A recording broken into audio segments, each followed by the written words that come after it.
Hello everyone, welcome back to the Capablanca saga. We are back at the 1914 tournament of St Petersburg and we are at the final round of this great tournament. It's Jose Roll Capablanca with the white pieces against Alexander Alekhine. Last game Capablanca played against Alekhine. Alekhine was able to draw the game against Capablanca for the first time in his life. So here I think Alekhine is more relaxed, but I think it's important to mention that a lot hangs in the balance here for Capablanca. He needs to win this game against Alekhine to still be in the race for first place. So it's basically like this. Capablanca needs to beat Alekhine in this game, whereas Lasker faces Frank James Marshall in the final round. So if Lasker wins against Marshall, Lasker is the sole winner of the 1914 tournament of St. Petersburg. If Lasker draws against Marshall, then Lasker and Capablanca share the first place. And if Marshall beats Lasker and Capablanca beats Alekhine, then Capablanca wins the 1914 tournament of St. Petersburg. It's an excellent game. Before we check out the game, I just have two short announcements.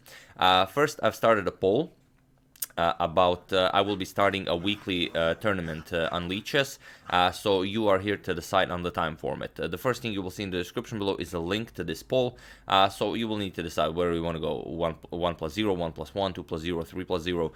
Shorter time formats, longer time formats will be avoided, to minimize cheating, but just you need to drop your vote so I know where to go from there. And another thing, if you've enjoyed my video on Aleko's great victory against Fabiano Caruana the other day, the Grenke Chess Classic YouTube channel published a video with Peter Leko where he analyzes the game, and he just it's really impressive. You'll learn a lot how to play against that line of the Queen's Gambit decline that Caruana played, the one with a6, and also you will enjoy learning how to play it. Really an insightful video. The second link you will see in the description below will be a link to that game on Grenke Chess Classics YouTube channel. That being said, let's check out this very nice game. Capablanca has the white pieces and he opens with d4. Alekhine goes e6, the Horwitz defense, asking Capablanca is he may be interested in transposing into the French, and Capablanca is. He goes e4, we have d5, knight to c3, and now knight to f6, the classical variation of the French, and bishop to g5. And here, the standard idea is for black you could capture, and then after captures go bishop e7, and here white can just trade everything. Let's say knight captures, captures, captures, captures, go knight f3, and then the game just continues. Black was able to relieve some of the pressure, and black will just have an excellent game. But Alekhine goes for a different line. And also, maybe I forgot to mention, it's all the same to Alekhine whether he wins, draws, or loses this game. Alekhine has secured third place in this tournament.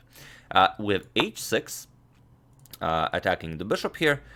Bishop captures on f6, queen captures on f6, and now e captures on d5. Alekhine wins the bishop pair from the start, but Capablanca wins a pawn. Now, of course, you don't want to capture and allow knight captures. There are no useful tricks here. Even if check, knight can just retreat, block the check. So all is fine here for Capablanca.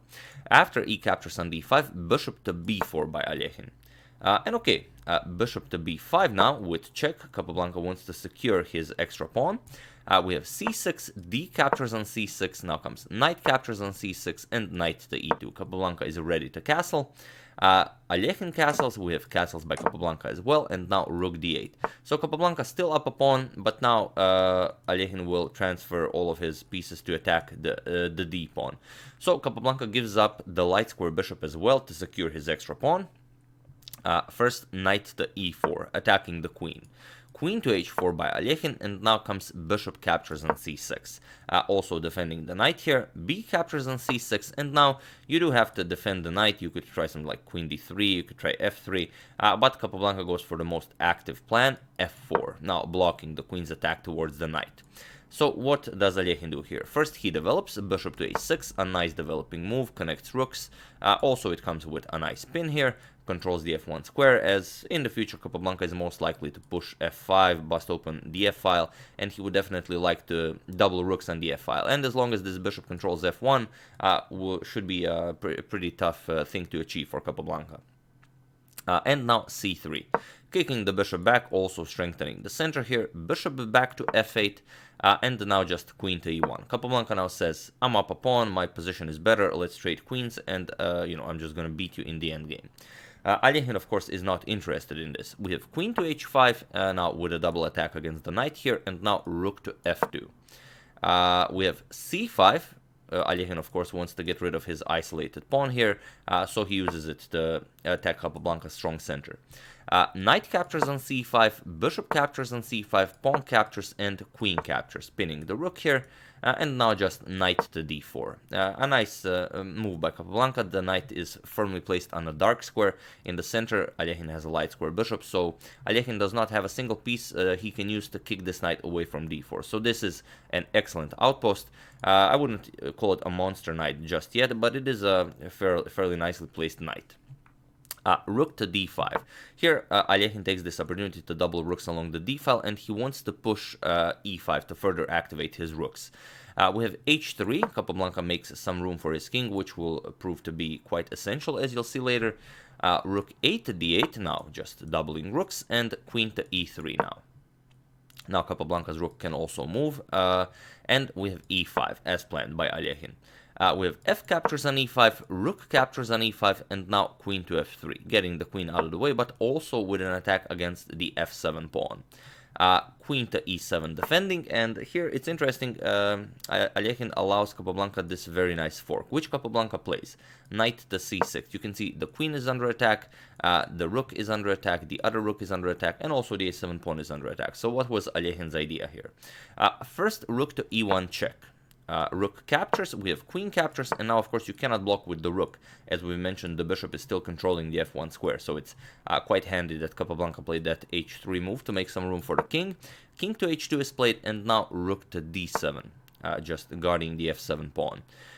We have knight to d4 back, and here it seems like a very nice idea for Alekhine to go bishop to b7, but bishop to b7 is quite unpleasant for black, actually. After rook to e2, here Capablanca could use this tactic to trade queens, and now you have to trade queens, which favors Capablanca. He's up a pawn, and if you try to, let's say, queen b1 to take control of this diagonal, you don't want to allow rook to e8 check followed by queen f5. You could go queen g4 now, attack the rook, and after the rook moves, now go just h4, prevent this rook from coming to g5, and after black prevents another check, let's say rook d8, now you go knight to f5, and already black is in huge problems. You're threatening checkmate, so after g6 you can just capture here. King g7, if king g7, then knight captures on f7, and well, you're just lost here. Check, you have to move, you capture the rook, and black will very soon get checkmated. So after knight d4, bishop to b7, although seemingly an excellent move, not really. Bishop to d3 first. You cannot capture it because the rook hangs on f2, and it will be a very useful piece controlling this diagonal. And here Capablanca plays queen to g3. A very nice move, and now comes queen to b1. Capablanca could be thinking of rook to f3 with the idea that he will either force a trade of queens because there will be a double attack against the bishop on d3, so Alekhine will not have any say in this. So first queen to b1 by Alekhine, and now queen b8 check. King to h7, and now comes queen to e8, now attacking the rook on d7, and here we have rook to b7. And here there are some ideas here. Well, of course, you don't want to play rook captures on f7.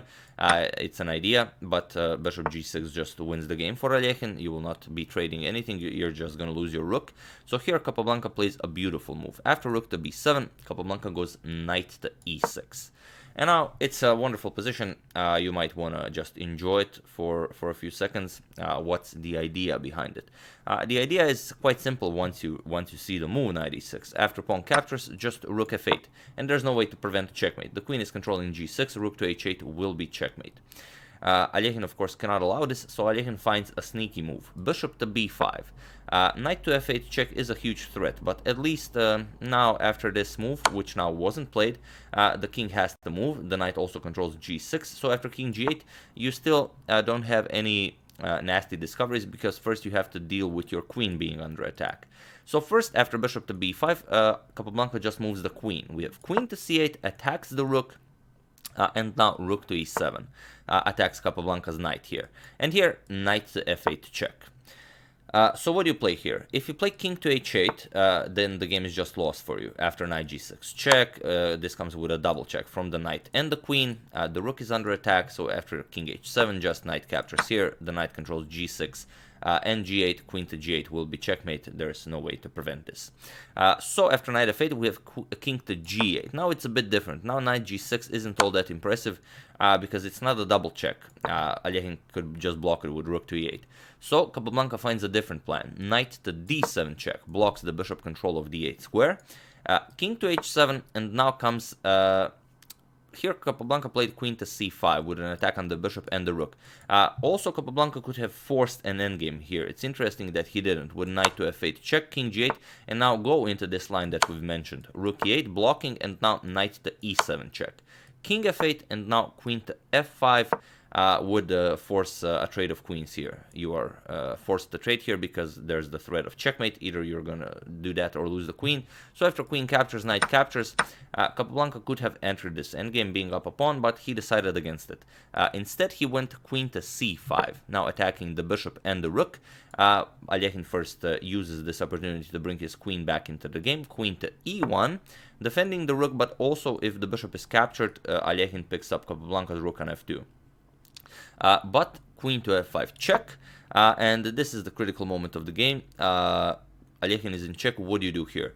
So feel free to pause the video and try to figure out how to go about this with the black pieces. Just, you know, a nice exercise. For those of you who were able to do it and defend properly, congratulations, you are an excellent defender. And for those of you who just want to enjoy the show, king to g8. If you played this is what Alekhine played. This is a huge blunder. But if you found g6, which is actually the best move, then you are an excellent defender. Here you allow knight f6 check, but after king g7, the queen has to move, and here black defends properly. On the other hand, the move Alekhine played is king to g8, and this simply doesn't work, but it's interesting why it doesn't work. So again, feel free to pause the video here and try to find the winning move for Capablanca. I'll give you a couple of seconds as usual. For those of you who were able to do it, congratulations, you are an excellent winner of games that must be won. And for those of you who just want to enjoy the show, queen captures on b5. Simple but, you know, very effective. And now here's the problem. If you play queen captures on f2, then this is the problem. Queen b8 check, king to h7, and now just knight to f8 check. Forces the king back, king g8, and now knight g6. Comes with a discovery, and now you lose the rook. King to h7, knight captures here, and you are down a piece, and also Capablanca will be controlling this diagonal, so Alekhine could not use it to, you know, harass the white king. So queen b5 deadly. You cannot grab the rook. Alekhine now has to go for rook captures on d7, but now Capablanca doesn't capture and allow captures here. First, rook to e2, attacks Alekhine's queen. Queen d1, you have to protect the rook, but now comes rook to e8 check. King to h7, and now queen to f5 check. We have g6 here, and here Capablanca just plays queen to e5. Again, simple but so effective. This is just beautiful. Alekhine is not in time to offer a trade of queens here because of rook to h8. This would be checkmate. So Alekhine has to give up further material with f6 to at least make queen d6 come with a check, but it's all just for show, I guess.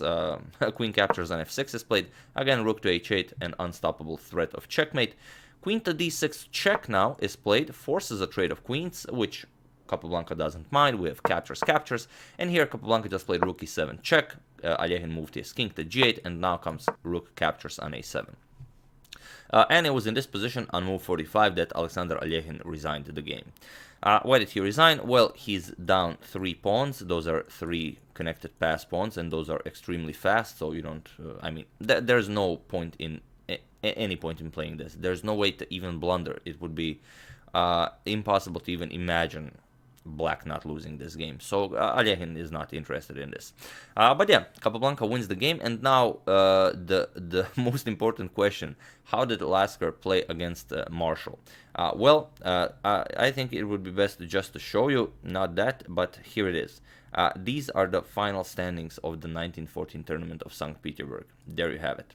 As you can see, in the preliminary cross table, this is the first part of the tournament. Capablanca won this, as you all know, with a 1.5 ahead of everyone. Lasker with 6.5, Alekhine with 6.5. But then the final cross table, it's Lasker who wins the tournament with 13.5 points altogether, because Lasker played the greatest tournament of his life here in St. Petersburg, only losing one game. It's the first game he played. He lost it against Janovsky in the first part of the tournament, and then just, continued crushing the tournament. So in the second part of the tournament, the one that was played between Lasker, Capablanca, Alekhine, Tarash, and Marshall, Lasker only drew 2 games and won the other 6. So that's insane. So it's actually Lasker who wins the 1914 tournament of St. Petersburg, and even though it's in the Capablanca saga, this is actually, this tournament belongs to Emanuel Lasker. He just totally dominated it, and I decided for the end of the in the middle of the Capablanca saga, maybe to show Lasker's win against Frank James Marshall, the game that won this tournament, just as a bonus video to the Capablanca saga, and also maybe I thought of showing the Nimzovic versus Tarash, the game that should have won the Brilliancy Prize, also as maybe a nice bonus addition to the 1914 tournament of St. Petersburg. So yeah, there you have it. Prizes amounted to, these 5 players were awarded 1,200, 800, 500, 300, and 200 rubles. I don't know how much this was back in 1914. I mean, if you just go to a currency converter, it will 1,200 rubles will be like $18.50 today. But I found a website that converts this, due to the inflation and everything. In those days, it was something between $500 and $9,500. So I don't really see how this website does it, but if any of you do have any idea how much this would be in 1914, do share in the comments. We would all like to know very much. So there you have it. And also an interesting thing, here we have it a bit more nicely placed. Lasker with 13.5, Capablanca with 13, Alekhine with 10, Zigbert Tarash with 8.5, and Frank James Marshall with 8. So, next time you're in a bar with your friends and they ask you, how come Akiba Rubinstein only had 5 points and Emanuel Lasker had 13.5? I mean, Lasker wasn't so much better than Rubinstein. But then you will be able to tell them that Rubinstein did not qualify for the second part of the tournament, and so he will not continue accumulating points like Lasker and five of the other players. So yeah, that's basically it. And I decided to include a short message from Capablanca. It's from Edward Winter's book. He included it in there. So let's just enjoy it. A few words from Jose Raul Capablanca about this tournament. So there we have it. To my compatriots, once again luck has smiled on the world champion. I, half a point behind in second place, can affirm that it was not the superiority of my opponent that defeated me, but the draining of my strength. I played 14 games in the tournament without losing a single one, despite my poor health, since a few days before since a few days the event began. But later I could no longer resist. The task was beyond my strength. In the endgame against Marshall in the 15th round, I weakened for the first time, and the fact that I won the game was due to the great advantage I had. Lasker's opponent in the 18th round is not the same person who in round 5 and 13 had the world champion on the brink of the abyss. Capablanca talks about himself as he was better in the first game against Lasker, much better in the first game against Lasker and second game against Lasker, and then losing the third game to that unfortunate idea where he just should have exchanged the bishop and then take the d4 square from Lasker's knight. Sorry about that. The game against Tarash in the 19th round was a disaster. That was one of Capablanca's biggest blunders in his career. I had the better game, but in the moment of utter blindness, I lost a piece and with it the game and the first prize, which everyone thought was in my pocket. Against Marshall in the 20th round, I risked everything and had a little luck.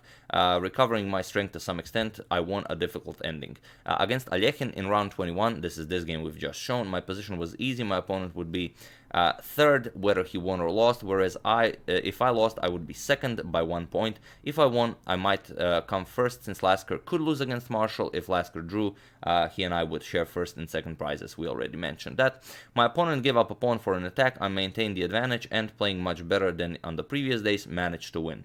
Lasker, for his part, launched a direct attack on the king, giving up a piece for the irresistible position. On move 29, Marshall resigned and everything was over. Lasker first with 13.5. Okay, we already said how much everyone had. What comfort can be derived by my compatriots and by me? There are several points. Byrne, the celebrated English master, now too old for such a contest, although he had the right to enter, described in his field column one of my combinations in which I sacrificed a piece. A beautiful move which irresistibly reminds one of Morphy, to whose style of play that of the young Cuban undoubtedly bears a very great resemblance. Playing like Morphy means playing like nobody else, and we can be very proud of these words of Mr. Burns. Speaking of my last game against Lasker, Mr. Burns says, the game is no criterion of the relative strength of the two great players. Capablanca is evidently out of form. Only a match could decide who is the better of the two. This point seems to have been clarified halfway through the tournament, that is to say, the general opinion not only of chess enthusiasts and average masters, but also of great masters. Is that the battle for the world chess crown will be between Lasker and me. We have gained a great deal. I have finally convinced nearly everybody that if there is anyone who can take the title from Lasker, it is I and nobody else. The style of Morphy, they say, and if it is true that the goddess of fortune has endowed me with his talent, the result will not be in doubt. The magnificent American master had the most extraordinary brain that anybody has ever had for chess, technique, strategy, tactics, knowledge, which is inconceivable for us. All that was possessed by Morphy 54 years ago. One example in his theoretical knowledge of the openings did not exist, so to speak, yet what Morphy played 56 years ago against the Petrov defense is considered today by Lasker and me to be the strongest continuation for White. We already mentioned that in our previous videos, but here is the very important part. Finally, the most important thing from the practical point of view, the evening before last, after the official prize giving, the organizing committee offered us a dinner.